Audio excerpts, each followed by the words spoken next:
তো মানুষ যেটা চায় সেটা আল্লাহ দেয়, ভালো চাও আর খারাপ চাও, যে যেটা চাবে আল্লাহ তাকে সেটা দেয়, কিন্তু চাইতে হবে এবং সেভাবে তোমাকে প্রস্তুত করতে হবে। এই আমি বারবার বলি, এই আঞ্জুমান আমি করিনি। একবার গ্রামের মাদ্রাসাতে আঞ্জুমানে তায়েফের ঘটনা বলেছিলাম, এরপরে আবার মাহফিল হলো গ্রামে, তখন ওয়াজে বলছিলাম। তো একটা মোড়ল দেখছি যে কাঁদছে আমার ওয়াজ শুনে, রাসূলুল্লাহ সাল্লাল্লাহু আলাইহি ওয়াসাল্লাম কষ্ট দিয়েছে এটা শুনে কাঁদছে। তো বুঝতে পারলাম যে আমার ওয়াজ কাজ করছে। ঠিক আছে, এই জীবনে ওয়াজ করেছি আর একবার খুতবা দিয়েছি, এরপরে তো চলে গেলাম হাতিয়া, এরপরে আর ওয়াজ হয় না, নাই নাই নাই নাই ওয়াজ নাই, ওয়াজ নাই নাই নাই। দেওবন্দে গেলাম, ওখানে 2 বছর খুতবা দিলাম উর্দু ভাষায়। হ্যাঁ, আঞ্জুমান তো করি না, তারপর খুতবা শুরু হয়ে গেল তাও আর ভিন ভাষায়। ওখান থেকে দেশে আসলাম, তখন থেকে খুতবা গালা চলে। এই চলতে চলতে চলতে চলতে এখন আমি নাকি বক্তা।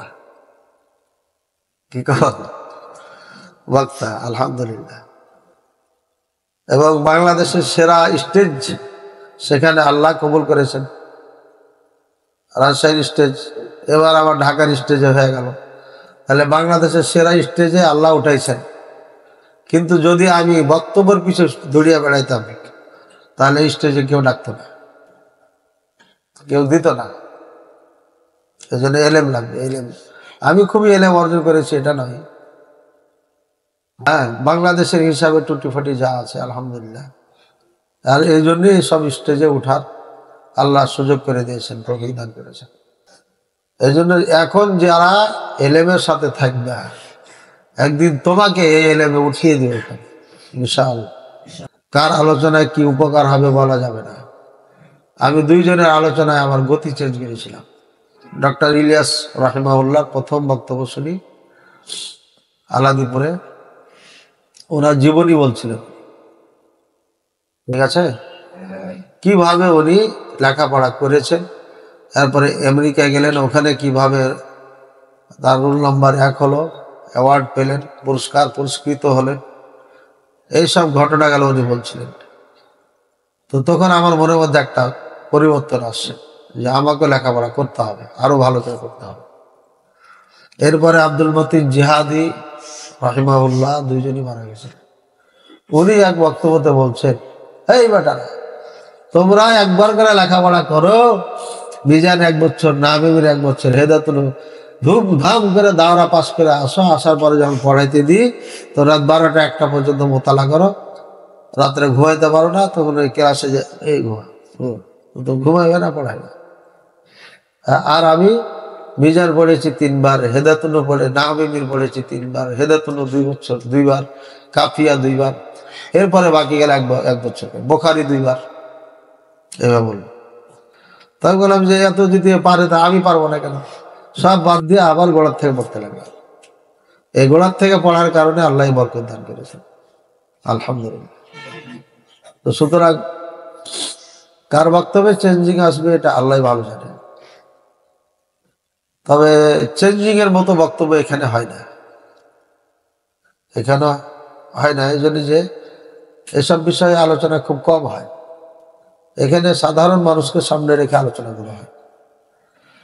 আর তলেবে ইলমের জন্য যে আলোচনাগুলো সাধারণত এসব স্টেজে হয় না।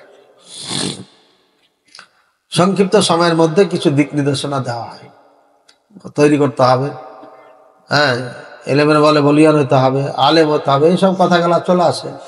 কিন্তু জীবন চেঞ্জ করার মতো তলেবে ইলমের মতো জন্য আলোচনাগুলো হয় না, যার জন্য তেমন কিছু হবে না। তবে এই বেচারা বক্তব্য দিতে পারে, আমিও যেন পারি। তো তোমাকে বক্তব্য শিখতে হবে না, এমনি পারবে, এলেম যখন থাকবে এমনি পারবে। আর বাড়িটা নববিয়া মুখস্থ আছে না, আছে, ওটা একটা করে হাদিস পড়ো আর মুখস্থ নাকি পড়ো আর অনুবাদ করো। এরপরে ধীরে ধীরে যখন বুখারী পড়া হয়ে যায় তখন ব্যাখ্যা বিশ্লেষণের সাথে বলতে পারবে। ঠিক আছে, দেরাসা উলিয়া যখন পড়বে আরো তখন ভালো হবে, হাদিস সম্পর্কে জানতে পারবে, ইত্যাদি ইত্যাদি। যত এলেম বাড়বে তখন তত তোমার কথা আসবে। এরকম। এই জন্য প্র্যাকটিসে বক্তার হয়, আলেম হতে হবে। আলেম হলে তখন এমনি আলোচনা চলে আসবে। এই জন্য আমরা সময় নষ্ট করবো না। তালেবে আলেমের প্রত্যেকটি সময় অত্যন্ত দামি সময়। ছাত্র বয়সে যখন আমি মানে আবার গোড়ার থেকে শুরু করলাম, তখন কোনো মাহফিলে অ্যাটেন্ড করিনি। কিন্তু যখন গ্রামে পড়তাম তখন কোনো মাহফিল বাদ দিতাম না। মানে লেখাপড়ার তো ওরকম ধান্দা বান্ধা নাই। পরীক্ষা আসলে লেখাপড়া করি করে পরীক্ষা দিয়ে চলে যায়। কিন্তু আমাকে যখন আলেম হতে হবে চিন্তা মাথার মধ্যে ঢুকলো যে কেতাবি আলেম হতে হবে, তখন থেকে আর মাহফিলে অ্যাটেন্ড করিনি। কোনো জায়গাতে কোনো প্রোগ্রামে যাই নাই, বিয়েতে যাই নাই। ছাত্র বয়সে কোনো বিয়ে শাদী কোনো কিছু ছিল না আমার। হ্যাঁ, ভাইয়ের বিয়ে হয়েছে, বোনের বিয়ে হয়েছে, আমি জানি না বিয়ে হয়ে গেছে। বুঝো কথা। পরে এসে দেখছি যে বাড়িতে অপরিচিত মানুষ। এই জন্য লেখাপড়ার জীবনটা অত্যন্ত দামি জীবন, অত্যন্ত দামি। এই যে তোমরা যারা বড় হয়ে গেছো, এই বয়সটা তোমরা আর ফিরিয়ে পাবে পাবে? পাওয়া যাবে না। ছোটবেলা হয়তো বুঝবে না, কিন্তু তোমরা যারা এই দাড়ির মুখ বের হয়ে গেছে তারা তো বুঝো যে সময়টা পার করে দিয়েছো, এটা জীবনে ফিরে পাবে? জীবনে ফিরে পাবে। তো এইভাবে যদি তুমি বাকি সময়টাও পার করে দাও, এই মাদ্রাসার মাত্র 6 বছর, ঠিক আছে, তাহলে তোমার আর কখন তুমি শিখবে? আর এই জীবনে সুযোগ হবে না। এই মাদ্রাসায় 4টা বছর জান জি ছেড়ে দুনিয়ার সবকিছু ভুলে পড়বো, লেখাপড়া করবো 4 বছর। এরপরে আর পড়তে হবে না, খালি দেখবেন। ঠিক আছে, 4টা বছর পড়তে হবে। মিজান, নামেমির, হেদাতুল কাফিয়া, এই 4টা বছর পড়লে তোমার আর পড়া লাগবে না, একদম পড়ার মতো পড়তে হবে। ঠিক আছে, মেধা নাই এ কথাটা সত্য না, মিথ্যা। মেধা কম বেশি সবার আছে, কিন্তু পরিশ্রম না করার কারণে পারি না। সুতরাং স্টেজে দিকে তাকাইয়া না থেকে আমার দিকে যেন তাকাই থাকে, এ কাজ করতে হবে। বুঝেছি কথা? হ্যাঁ, সারা জীবনই তাকাই থাকবে। এখন ক্লাসে তাকাচ্ছে, ওয়াজ মাহফিলে যায়, ওই যে মানুষের দিকে তাকায় না, তো তোমার দিকে তাকাইবে কখন? হ্যাঁ, বুঝেছে না বোঝা নাই? আকল মন্দরা ইশারা বাসাস্ত, এটা ফার্সি। জ্ঞানীদের ইশারা ইঙ্গিতই এনাফ। ঠিক আছে, লিল আকিলি তাকফির ইশারা, জ্ঞানীদের ইশারায় যথেষ্ট। আর এখন থেকে মাথায় রাখো, হয় এই চেয়ারে বসবো, বসে বুখারী পড়াবো ইনশাআল্লাহ, এবং এর সাথে সাথে এই উঁচু স্টেজেও উঠবো ইনশাআল্লাহ। এই টার্গেট নিয়ে লেখাপড়া করতে হবে। দারুস সুন্নাহ সালাফিয়া মাদ্রাসায় এই বাংলাদেশে ইনকিলাব সৃষ্টি করবে ইনশাআল্লাহ একদিন। আল্লাহ কাকে দিয়ে করাবেন আল্লাহ ভালো জানেন। প্রত্যেকটি ছাত্র জেনে সেটা হয়। যেমন দেওবন্দে আগেকার ছাত্ররা পড়েছে, যেখানে গেছে নক্ষত্র কাজ করেছে। এলাকার মধ্যে একটাই আলো দেওবন্দ থেকে পড়েছে। এখন মদিনার থেকে পড়ে আসার পরে বোঝে যে একটা মাদানি আছে না? সূর্যের মতো কোনো এলাকায় যদি মাদানি কম থাকে, ওই একটা মাদানি আছে ওখানে, মানে একটা ভালো আলেম আছে, যে মানুষের মধ্যে এটা কাজ করছে। তো দারুস সুন্নাহ সালাফিয়া সেটা যেন একদিন অর্জন করতে পারে, এই জন্য তোমাদেরকে সেভাবে পড়তে হবে, সেভাবে নিজকে তৈরি করতে হবে। ইনশাআল্লাহ হবি একদিন হবে ইনশাআল্লাহ।